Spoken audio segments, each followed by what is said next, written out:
Hello friend, आज हम लोग करेंगे टेस्ट नंबर 20। ठीक है, इससे पहले क्या है, हम लोग टेस्ट सीरीज़ नंबर 19 कर चुके हैं। ठीक, जो भी हमारे नए व्यूअर्स हैं उनके लिए अलग से प्लेलिस्ट बना दी जो कि आपको डिस्क्रिप्शन बॉक्स में मिल जाएगी। आप वहां से जाकर कंप्लीट स्टडी कर सकते हैं। तो मिशन 2022 वेरी इंपॉर्टेंट है। तो चलिए स्टार्ट करते हैं। चलो गाइज, पहला क्वेश्चन है, मानव शरीर तंत्र में इंसुलिन किसका उपापचय नियंत्रित करता है? तो यहाँ पे राइट ऑप्शन होगा ऑप्शन यानी कार्बोहाइड्रेट का। अगर हम बात करें तो इंसुलिन एक पेप्टाइड हार्मोन एवं प्रोटीन है जो शरीर में ग्लूकोज के उपापचयन को नियंत्रित करता है। अग्नाशय इंसुलिन उत्पादक अंग है। ऑक्सिन एक पादप वृद्धि हार्मोन है जो पादपों में प्रकाशनुवर्ती संचलन नियंत्रित करता है। ठीक है, चलिए अगला क्वेश्चन है, निम्न कथनों में से कौन सा कथन असत्य है? तो इसका राइट ऑप्शन होगा ऑप्शन बी यानी सिगरेट के धुएं में मुख्य प्रदूषक कार्बन मोनोऑक्साइड व निकोटीन है। देखिए, कार्बन मोनोऑक्साइड एवं बेंजीन सिगरेट के धुएं के मुख्य प्रदूषक हैं। ठीक है, सो नेक्स्ट क्वेश्चन है यहाँ पे, निम्नलिखित कथनों में से कौन सा कथन सत्य नहीं है? यहाँ पे नई शब्द लगा, वेरी इंपॉर्टेंट। सो यहाँ पे राइट ऑप्शन होगा ऑप्शन सी यानी काले फास्फोरस का उपयोग दियासलाई निर्माण में होता है। देखिए, यहाँ पे लाल फास्फोरस एवं फास्फोरस ट्राइसल्फाइड का प्रयोग दियासलाई के निर्माण में किया जाता है। Red phosphorus, potassium chlorate, antimony sulphide का प्रयोग दियासलाई निर्माण में होता है। ओके, तो यहाँ पे काले फास्फोरस का नाम नहीं है। चलिए अगला क्वेश्चन है, निम्नलिखित में उड़ने वाले जीवों में कौन सा पक्षी वर्ग में नहीं आता? तो यहाँ पे राइट ऑप्शन होगा ऑप्शन सी यानी चील, चमगादड़, कपोत, कौवा। देखिए चमगादड़ क्यों? क्योंकि चमगादड़ पंछी वर्ग में वर्गीकृत नहीं है। चमगादड़ शेर, बंदर, चूहा, कंगारू, मैमेलिया समूह के अंतर्गत वर्गीकृत यानी क्लासिफिकेशन हुआ है इसका। सो नेक्स्ट क्वेश्चन देखते हैं, निम्नलिखित कथनों में से कौन सा कथन असत्य है? सो यहाँ पे राइट ऑप्शन होगा ऑप्शन बी यानी जीन के भीतर अनुक्रम आधार परिवर्तन संयोजन कहलाता है। सो नेक्स्ट क्वेश्चन है, सूची 1 एवं सूची 2 को मैच कीजिए। सो यहाँ पे राइट ऑप्शन होगा ऑप्शन डी। ठीक है, क्रेटीन यानी दूध। देखिए यहाँ पे मैच नहीं यानी सुमेलित नहीं है, सॉरी, निम्नलिखित युग्मों में से कौन सा सुमेलित नहीं है? तो यहाँ पे क्रेटीन यानी दूध, ये क्या है, ये सुमेलित नहीं है। अगर हम बात करें तो मानव चर्म के बाह्य परत में उपस्थित प्रोटीन रेयान पुनर्जीवित सेलुलोज से निर्मित तंतु है, जबकि दूध में केसीन उपस्थित होता है। ठीक है, तो option D is right option होगा। सो नेक्स्ट क्वेश्चन है, निम्नलिखित में से किस पारिस्थितिकी तंत्र में पौधों का जैविक पदार्थ अधिकतम है? तो यहाँ पे राइट ऑप्शन होगा ऑप्शन यानी उष्णकटिबंधीय वर्षा वन। वेरी इंपॉर्टेंट है, उष्णकटिबंधीय वर्षा वन एक ऐसा क्षेत्र है जो भूमध्य रेखा के दक्षिण या उत्तर में, ठीक है, लगभग 10 अंश अक्षांश के भीतर होता है। ये एशिया, ऑस्ट्रेलिया, अफ्रीका, दक्षिण अमेरिका, मध्य अमेरिका, मैक्सिको और प्रशांत द्वीपों पर पाए जाते हैं।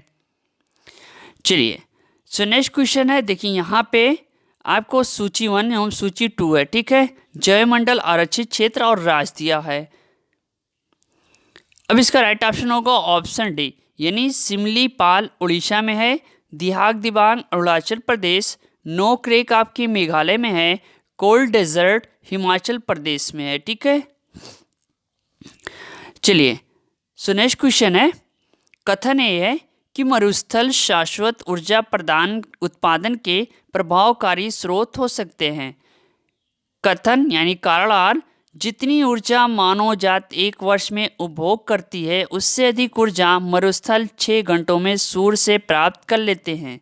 नीचे दिए गए कोड से सही उत्तर चुनिए। तो इसका राइट ऑप्शन होगा ऑप्शन ए, आर सही है तथा आर की सही व्याख्या करता है। ठीक है, चलिए अगला प्रश्न है, निम्नलिखित फलीदार पौधों में से कौन पेट्रोपादप भी है? तो इसका राइट ऑप्शन होगा ऑप्शन डी यानी करंस। पौधों में करंस पेट्रोपादप के रूप में भी प्रयोग किया जाता है। करंस एक बहुउद्देशीय सदाबहार वृक्ष है। इसके बीजों के तेल से बायोडीजल भी बनाया जाता है।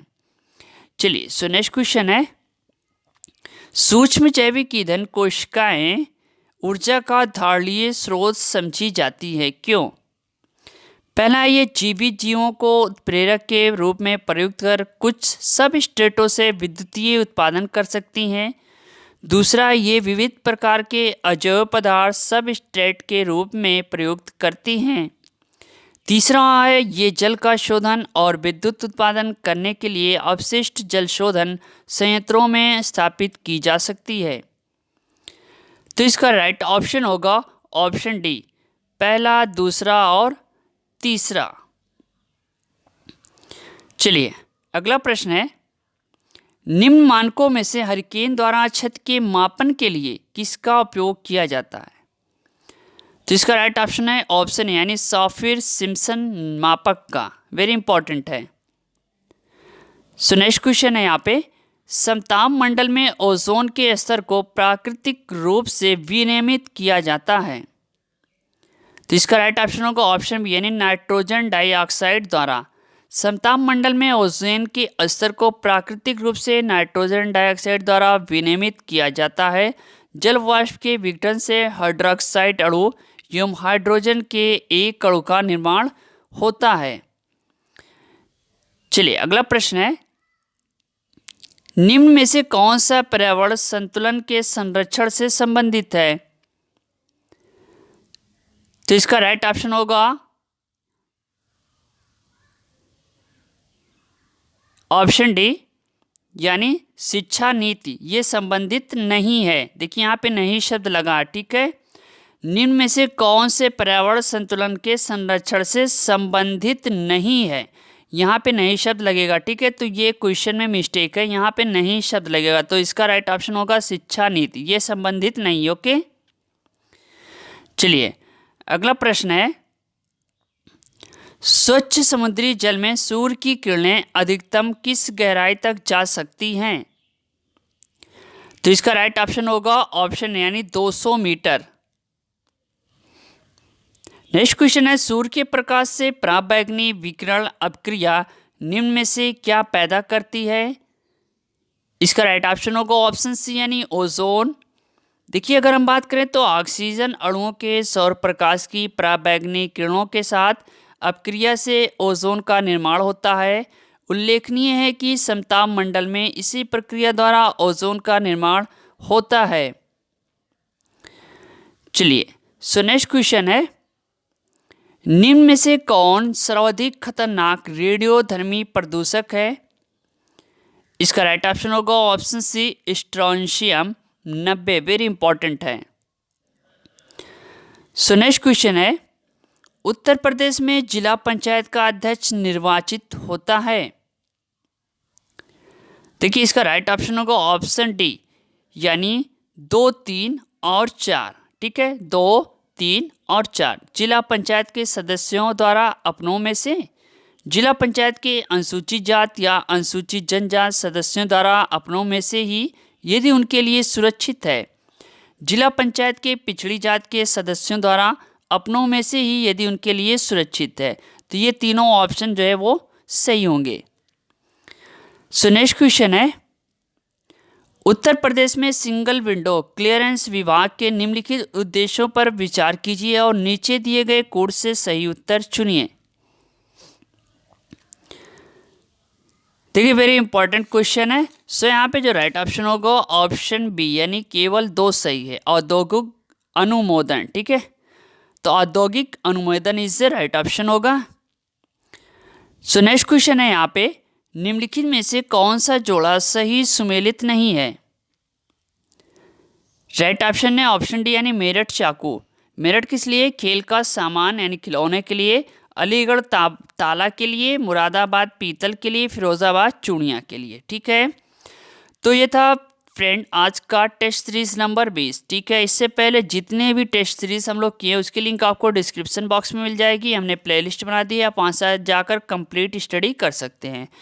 मिलते हैं नेक्स्ट वीडियो के साथ। Okay, thank you, best of luck.